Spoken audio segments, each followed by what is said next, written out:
Beautiful newborn mothers community. I'm doing a bunch of resources this week available for free for everyone. Usually these lessons are part of my paid membership program, but I really saw the need for a ton of doulas all over the world to very quickly get online. And the need for mothers to stay supported, not to become isolated and lonely during this time. So I'm creating this bunch of resources and going to put them up publicly on my blog for everyone to have a look at.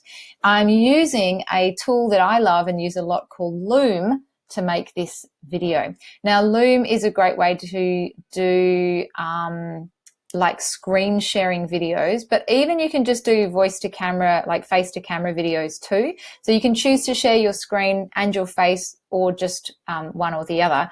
So sometimes I use it when I'm giving feedback on a website or a document or some design or something like that.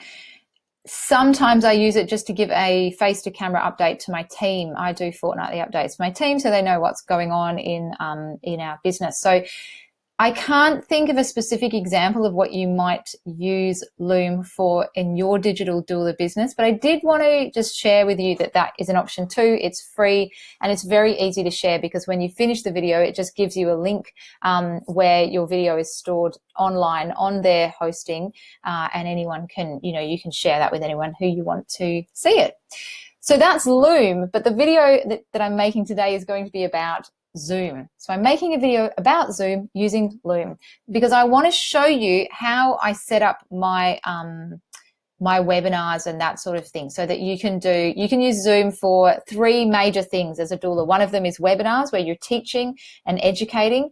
One of them is mums groups where you've got a group of people who all want to take turns, talking and interacting.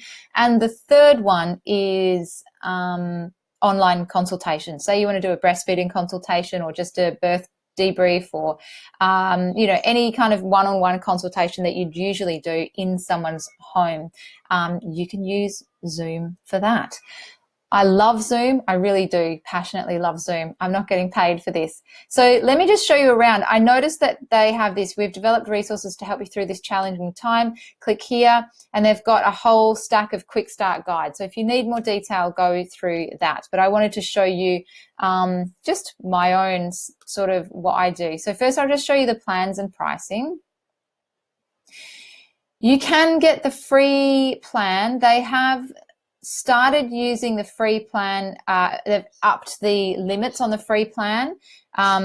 So unlimited one-on-one meetings, hosts up to 100 participants and 40 minutes limits on group meetings. So they're very generously, Zoom have increased what you get on the free plan. I usually have this pro plan, I think that's the plan that I'm on. And yeah, that's all I need.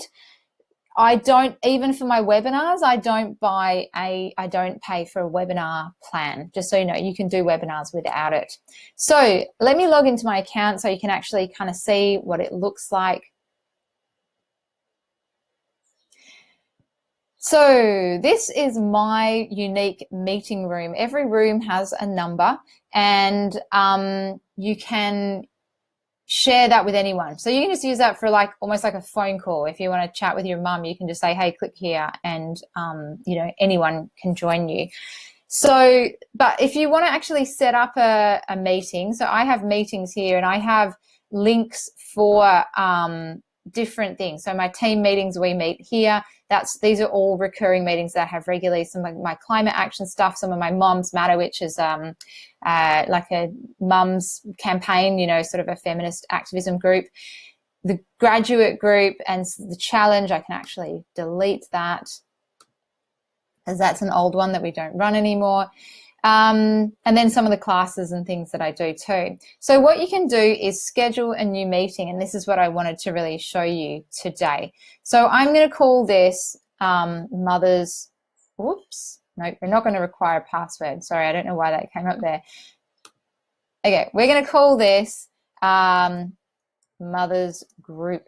There's always a nice big discussion to be had about whether there should be an apostrophe. Technically, I think we should say that, but I just prefer it like that. So I do it technically incorrect. The description, let's connect online and support each other through this difficult time. So that could be your description. Now, if it's a once-off event, you can set a date and a time and a duration. This doesn't matter if you are running late. It's not going to like cut you off or not let you log in or anything like that. But generally, I am more likely to use recurring meetings. Unless it's a once-off webinar, then I would use this. But generally, I would just click that it's a recurring meeting, and I don't worry too much. I just say no fixed time. Rather than putting all the details, I just do that. And then I just use recurring meetings for, so like I was saying with the team chat one, then that's a recurring meeting with no fixed time, but all my team know that whenever we have meetings, that's the same link that we go into. However, if you know it's going to be at a particular time, you choose your time zone, the date, the time, the duration. And so if you're doing a webinar, you might want to do that. You could also, if you're running a mums group, you could say that it's going to be weekly on a Monday or something like that. I just prefer to have no fixed time, but the reason for having a time is it will automatically change the time zone and tell the people who register when that's going to be.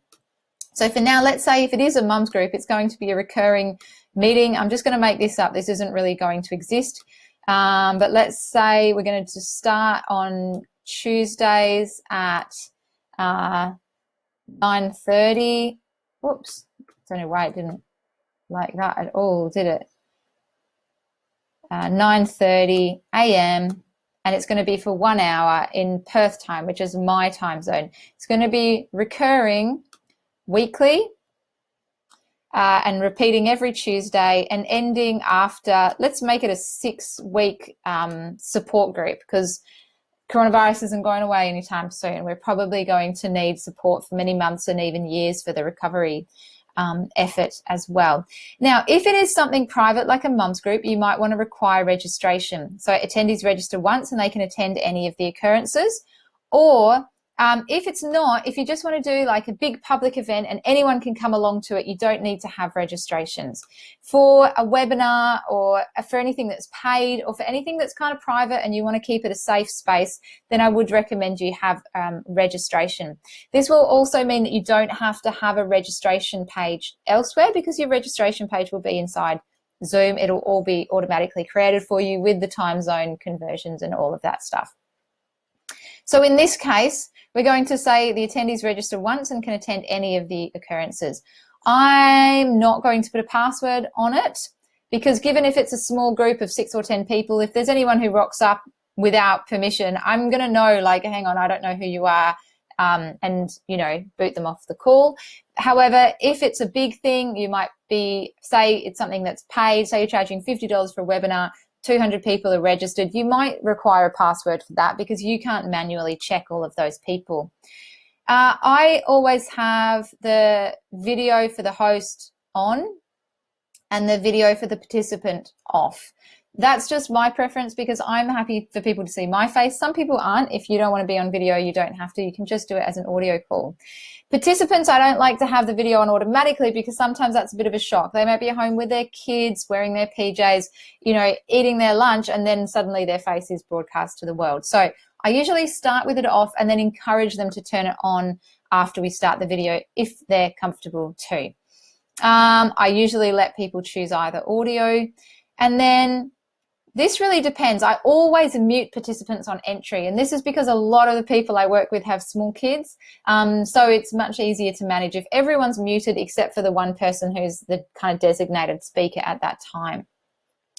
And then these ones don't matter too much. If you want your crew to be able to meet and chat before you, you can say enable join before the host.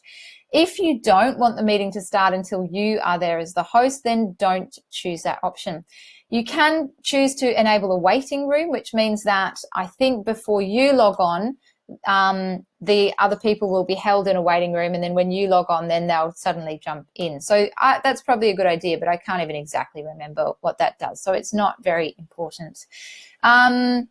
Cool. And that's it. I tend to not record the meeting automatically because I prefer to sometimes have a chat or a gossip or a little catch up with people in a more like casual, personal way before we officially start the meeting or the group, and then I hit record and we're off. Alternative hosts, you need to only put that in if you have someone else who you're doing a group with. Most people won't. So then I'm going to save that so you can see what that looks like. You really need to have another host. Usually you can just make anyone unmuted and put their video on. So if anyone else needs to chat or be a speaker or something, they can still do that. So what we can do, I could start this meeting immediately, but there would be no point because I haven't scheduled it until Tuesday, I think it was on 9:30. What you can do is share this meeting ID. So there's a registration link here. So we can then copy that and email it to anyone that we want to invite or share that on Facebook. And I'll just show you in a new tab what that registration looks like for your users. So they can come on here and they can see all the times, and when they're registering for the whole package, the whole 6-week mothers group, they don't need to choose any individual one because you're assuming they're coming to all of them. So let's register and see what that looks like. Julia Jones, Julia at newbornmothers.com, and I'm not a robot. You can also see the time zones shown in Perth. So this is where it's helpful that if you've got clients or friends that you want to connect with who live in other parts of the world, they can instantly get those time zones changed to, oh, look, La Paz is exactly 12 hours apart from us. So that will change to, so here if you had someone for Pacific time, whichever time zone you're in, it will adjust those things. Oh, and now it's taken all my details out. Let's do that again. Cool. Then we're going to click register. Then my registration is approved, and I'll just check. I probably have got a welcome email if I go and check into my inbox.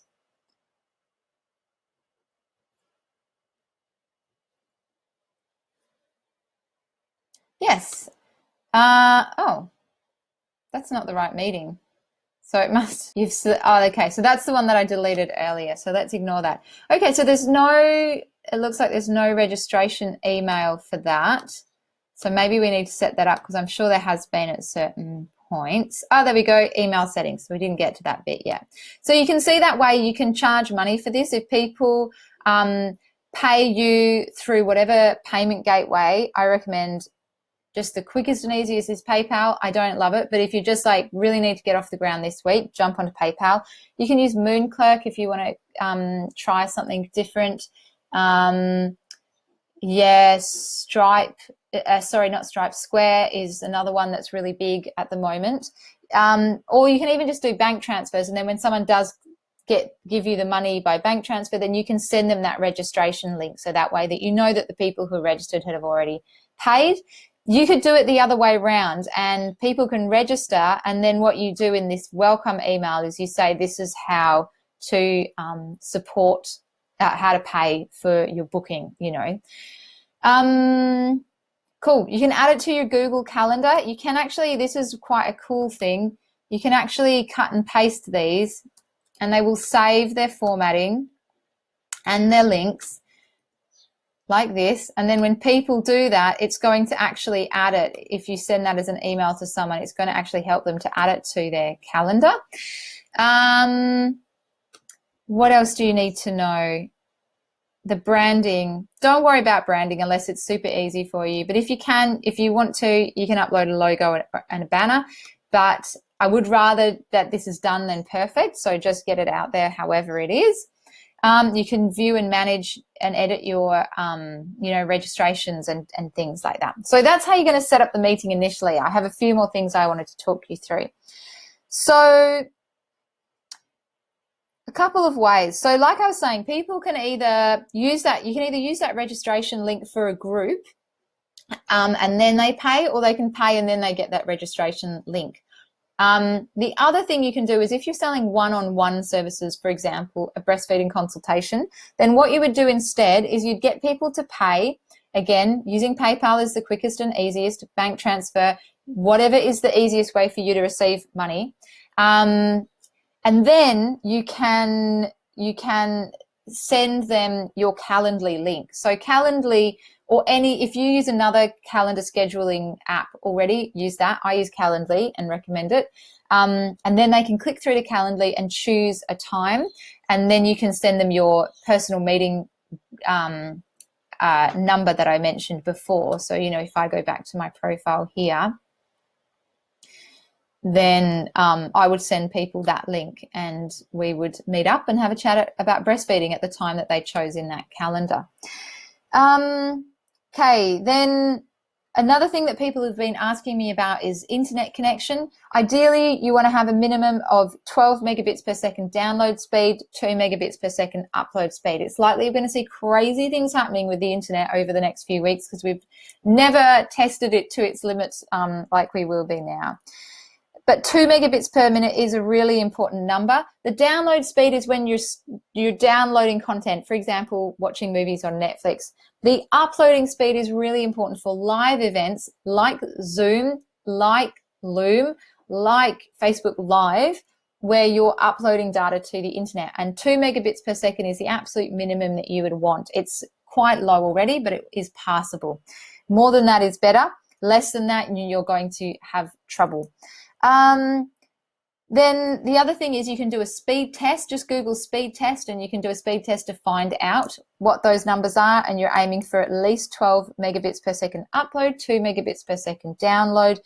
If you're not getting that from your broadband internet connection, try on your phone. 4G often has much better connectivity than broadband because Aussie Broadband is crap.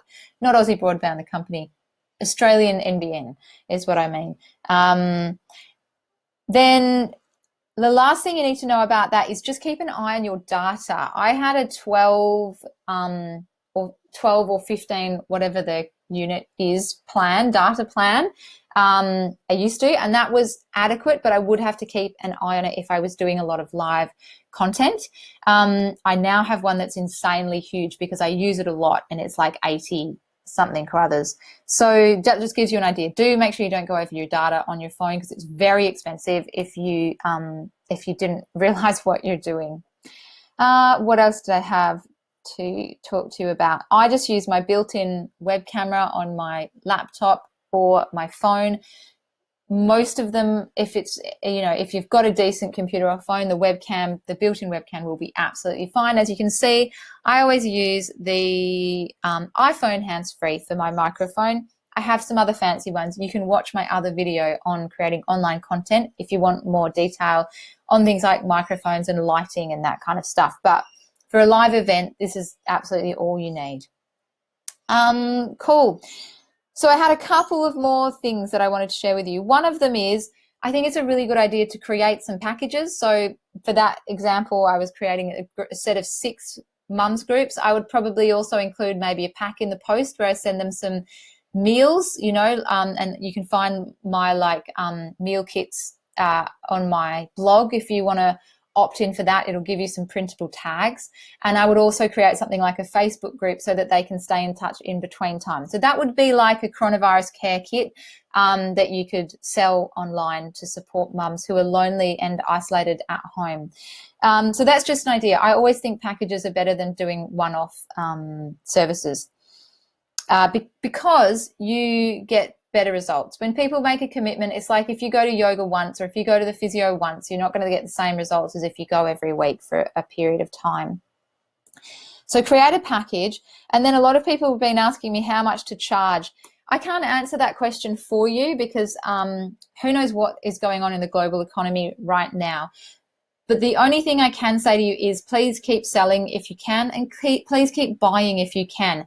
Our entire economy is based on the concept that one person's spending is another person's income. If we all stop spending, there is no income for anyone, and we might be headed for a recession or even likely a depression, which is not going to be good for the most vulnerable people in our society. So if you can keep selling, do, and if you can keep buying, do. Just because there's a global crisis going on, it doesn't mean that we should all suddenly start offering our services for free and not being able to pay the rent and then potentially getting evicted from our homes and that sort of thing. So please do charge something.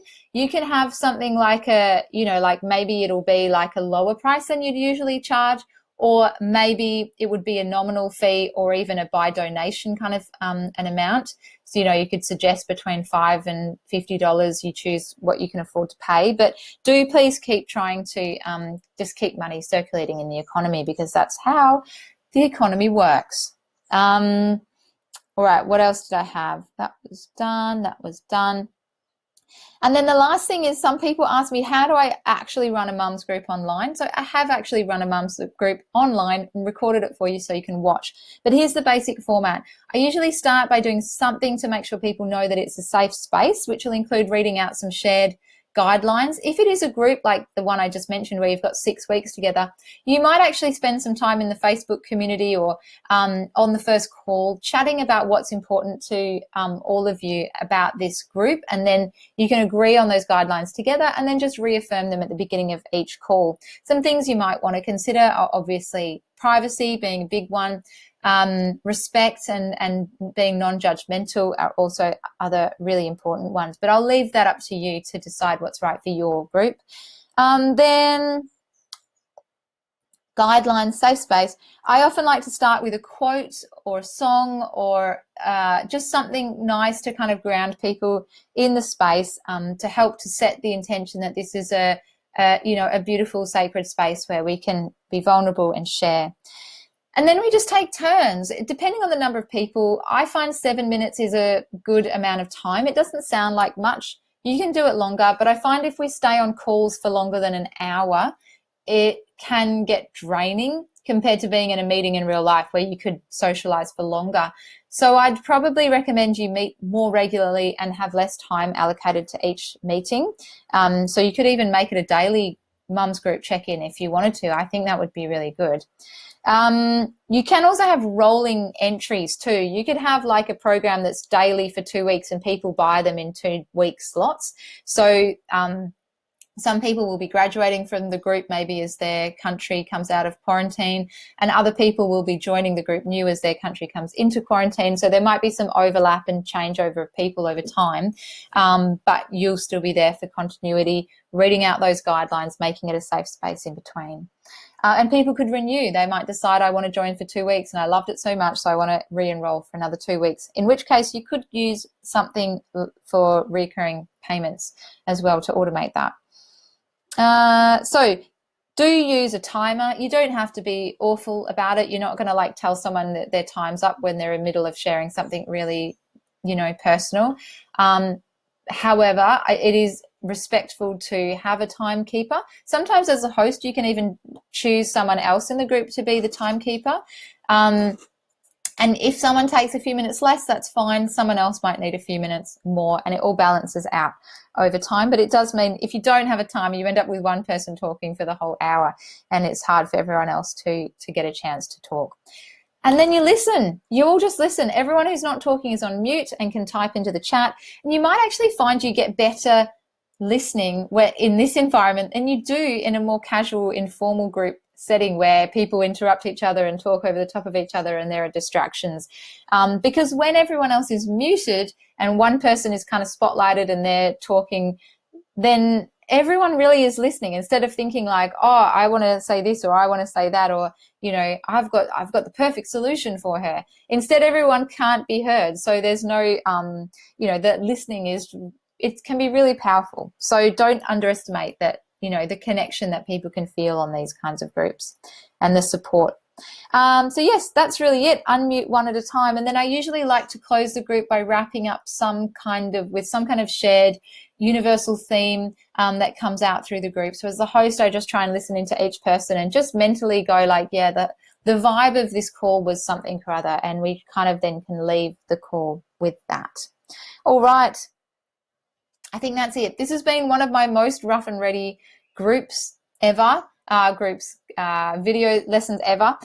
And I'm sorry, it's probably a bit longer than it would usually be because I am just totally making it up as I go along. But I really wanted this information to get out there really quickly. I want to see lots of digital doulas coming out in the next few weeks. I'd say even the next week. We've got to do this fast because loneliness is one of the leading indications of health and longevity. It is an even more important indicator of a healthy, long life than all these better known risk factors like diabetes and obesity and all of those things. So we must make sure that during this coronavirus pandemic, we don't also start a pandemic of loneliness. I've also been hearing lots of people using the phrase physically distancing instead of socially distancing because we can socialize without being physically close. So it's really important that we do. So let's do this, digital doulas. Let's create some physical distancing, but still have a really beautiful, thriving, connected, trusting, supported community, and trying to eradicate some loneliness. Thanks so much for listening. Thank you for putting up with my slightly random, dodgy video. And I really want to encourage you that done is better than perfect. Just get something up and running next week. Make it cheap if you're not sure how it all works. Just do something that's $5 or $10 until you get the hang of it. And yeah, we can grow from there. Lots of love to you all. Stay safe. Wash your hands. Bye.